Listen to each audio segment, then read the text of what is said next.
s'agit là du conflit le plus long de l'histoire de la chaîne et du second conflit en 4 mois. Le dialogue va reprendre avec la direction. Une réunion doit se tenir dans la journée en présence des représentants du personnel, de ceux de la rédaction et de ceux de la direction.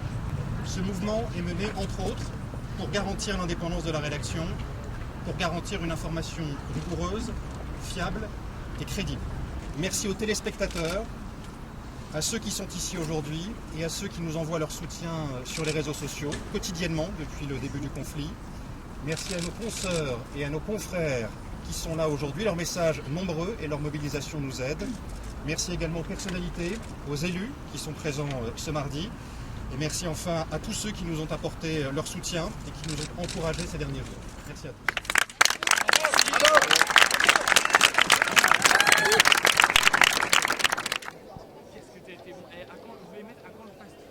À ma place de politique, je donne mon point de vue sur ce que je pense bon pour la société et ça fait longtemps que je dis les choses fortement sur l'enjeu important de l'indépendance des rédactions et de la liberté de travail des journalistes dans un contexte où les grands médias français sont possédés par des grands industriels ou financiers qui n'ont pas grand-chose à voir avec le domaine de l'information et qu'il peut y avoir des tentations d'interférence, de pression sur le contenu du travail des journalistes.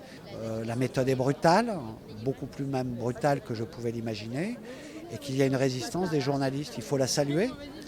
Et d'ailleurs, je constate que si cette résistance des journalistes d'ITélé rencontre un écho au-delà d'ITélé, même de leurs concurrents immédiats dans toutes les chaînes d'infos et même du monde de la presse, c'est que tout le monde voit que c'est un enjeu pour lui.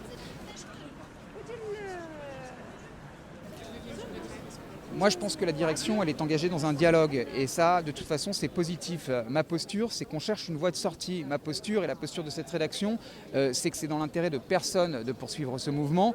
Ni évidemment pour les salariés d'ITélé qui sont en grève depuis maintenant 9 jours. Évidemment que c'est dur de poursuivre une grève. On pense également au porte-monnaie. Il y a des salaires modestes dans cette rédaction. Mais ce n'est pas également dans les intérêts, à mon avis, de la direction de maintenir coûte que coûte cette émission sur l'antenne. Elle ne rapporte pas nécessairement de rentrée financière. On a vu que des annonceurs se désengageaient. En termes de crédibilité, je pense que là aussi c'est questionnable. Et puis l'image de ce groupe Canal+, à qui on appartient, est sérieusement maintenant écornée. Il faut se poser les intérêts de l'actionnaire et je pense qu'il est vraiment dans son intérêt que l'actionnaire se pose ces questions justes et légitimes.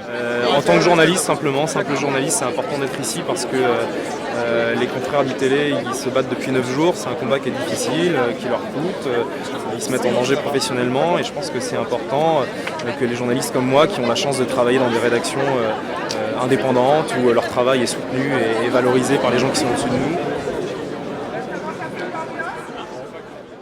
Je la connais, les journalistes, je les connais, donc je les ai vus travailler et ce sont sincèrement une réaction jeune avec des jeunes journalistes qui ont la rage de ce métier, d'informer, d'indépendance, de liberté, même parfois un peu d'impertinence. Il y avait aussi beaucoup de missions qui étaient consacrées à l'étranger, donc là ce sont des journalistes qui partent parfois au péril de leur vie et tout ça en fait petit à petit, très vite, a été supprimé, enlevé. Donc là on sent vraiment que c'est une rédaction qui est étouffée, qui est parfois même, on peut le dire, censurée. Donc bien sûr c'est important d'être là parce que là du coup c'est tout le métier d'information, de journalisme qui est concerné.